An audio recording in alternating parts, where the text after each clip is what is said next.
이제 회계의 목적 그러면은 이렇게 얘기해요. 자, 먼저 그 투자나, 자, 투자 및 신용 결정에 유용한 정보를 제공하는 것이다. 그러면, 자, 투자자나, 자, 신용 결정은 채권자들이죠. 자, 투자자나 채권자 등에게 유용한 정보를 제공한다. 그러면 어떤 정보가 유용한 정보냐? 그러면은 기업 실체와 관련하여 그 기업의 미래 현금 흐름의 크기를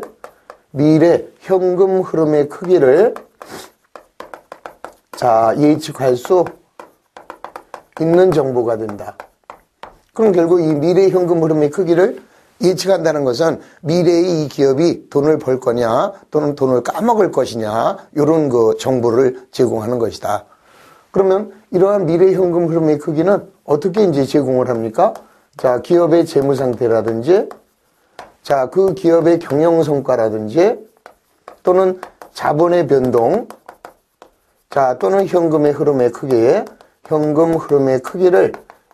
나타내 주는 거죠.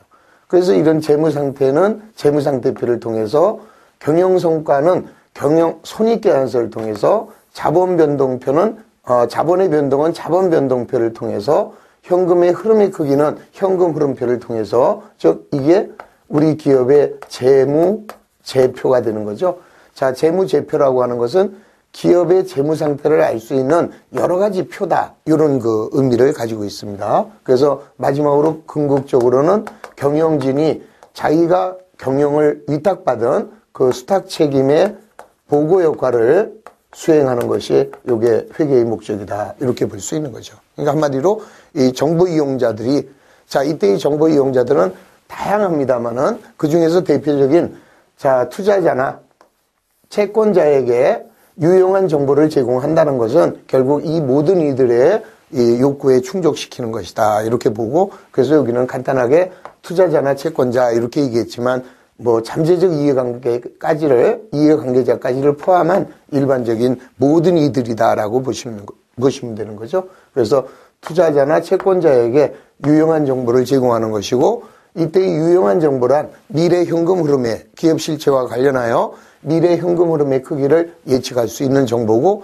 이러한 정보는 재무 상태나 경영 성과, 자본의 변동이나 현금 흐름의 크기를 나타내는 정보가 돼서 이러한 정보를 제공함으로써 자, 경영진은 수탁 책임의 보고 역할을 수행하는 것이다. 이게 바로 회계의 목적이 되는 거죠.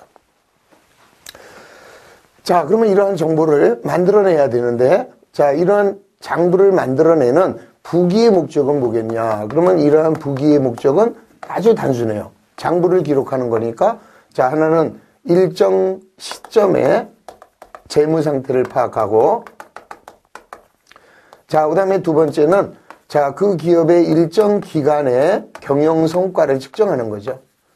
자, 따라서 일정 시점의 재무 상태와 일정 기간의 경영 성과를 장부에다가 기록을 하게 되는 것이다. 그래서 기록된 기업의 재무 정보를 정보 이용자에게 제공하는 것이다. 이렇게 해서 부기와 회계의 큰 틀을 먼저 이해하시면 되겠습니다. 자, 먼저 3페이지 보시면은, 자, 제일 위에 밑줄 그시면 회계란, 자, 기업의 이해관계자들이 기업 실체와 관련하여 경제적으로 유익한 의사결정에 유용하게 이용할 수 있는 회계 정보를 보고하고 전달하는 것을 목적으로 하는 학문이다. 이렇게 해서 회계는 정보를 전달하는 시스템이다. 이렇게 정의하고 있습니다. 자, 이처럼 이해관계자들이 기업 실체와 관련하여 경제적으로 유익한 의사결정에 유용하게 이용될 수 있는 회계 정보를 보고하고 전달하기 위해서는 기업의 복잡한 영업활동에서 발생하는 현금이나 상품 또는 예금 등 재화나 또는 채권, 재화라는 것은 재물이나 화폐를 말하는 것이고, 채권이라고 하는 것은 그 기업이 제3자로부터 배타적으로 받을 수 있는 것을 우리가 이제 이 권리다 이렇게 얘기하죠. 그래서 채권 이렇게 얘기하고, 그 다음에 그 기업이 갚아야 할 빚, 채무 등의 증감 변화를 일으키는 모든 거래를 일정한 원리 원칙에 의해서 측정하고 기록하고 계산해서 정리하는 이러한 것들이 바로 부기가 되겠다. 이렇게 해서 부기와 회계를 전부 다 한마디로 이렇게 요약을 했습니다. 자, 그 정도만 이해하시고, 그러면 이제 결국 어느 게 먼저냐, 그러면 당연히 부기가 먼저겠죠. 왜요? 우리 요즘에 드라마 보면, 뿌리 깊은 나무, 이 드라마에 보면, 우리 세종대왕께서 한글을 창조하셨잖아요. 그럼 당연히 비읍이 히읗보다 먼저 태어났으니까, 비읍이 형이죠. 자, 부기를 장부에 기록해야 남한테 전달할 수 있을 테니까, 그러면 우리는 순차적으로 부기가 뭐냐, 여기서부터 배워가도록 하겠습니다. 자, 그러면 이제 교재를 보면 3페이지에 부기의 분류. 자, 부기는 뭐냐, 우리 아까도 얘기했지만 장부를 기록하는 게 이제 부기인데, 자, 이 부기는 이제 어떻게 나누느냐, 그럼 기록하는 방법에 따라서, 자, 먼저 단식부기라는 거하고, 자, 복식부기 이렇게 나누게 돼요. 그럼 여기서 단식과 복식의 개념은 말 그대로 단식, 단조로운 거죠. 그 다음 복식은 좀 복잡하다 이렇게 생각하셔도 뭐 똑같은 얘기입니다. 그래서 먼저 단식부기와 복식부기의 큰 차이점은 뭐 이렇게 써놨지만 여기다 이렇게 다시 한번 옮겨놓으면 단식부기와 복식부기의 차이점을 보면은 우선 이제 단식부기는 일정한 원리 원칙이 없어요. 자, 일정한 원리 원칙이 없이 얘는 어떻게 해요? 상식. 자, 또는 경험으로 기록을 하는 거죠. 상식이나 경험에 의하여 기록. 그에 비해서 복식부기는 자, 일정한 원리 원칙에 의해서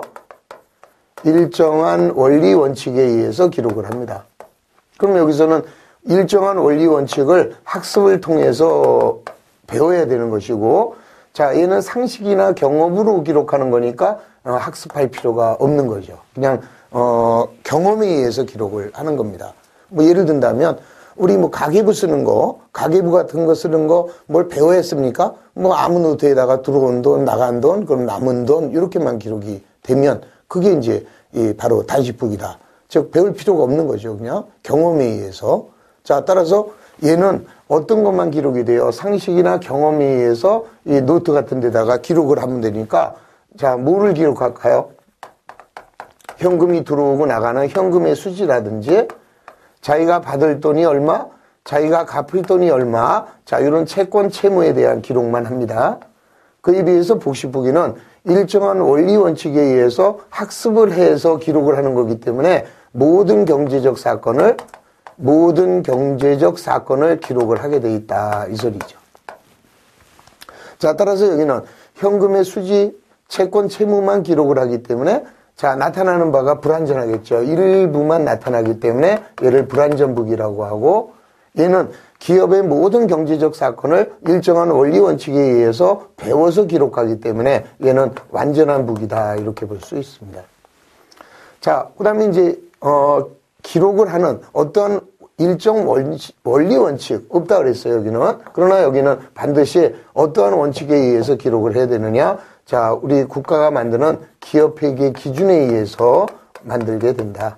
자, 이제 이 기업회계 기준이 우리나라의 경우는 자, 우리나라만이 아니라 이제 전 세계가 하나의 통일된 회계 원칙에 의해서 기록을 하게 되죠. 그래서 우리는 앞으로 한국이 채택한 국제 회계 기준이다, 이렇게 얘기하는데 그 회계 기준에 의해서 기록을 하게 된다, 이렇게 보시면 되는 거죠. 자, 그 다음에 이제 단식부기는 그냥 한마디로 말해서 이 정도만 생각하시면 돼요. 그냥 상식이나 경험이 없이 그냥 일반적인 기록을 하는 것이고, 복식부기는 그에 비해서 일정한 원리 원칙에 따라서 모든 경제적 사건을 완전하게 기록한다, 이렇게만 보셔도 뭐 쉽게 이해할 수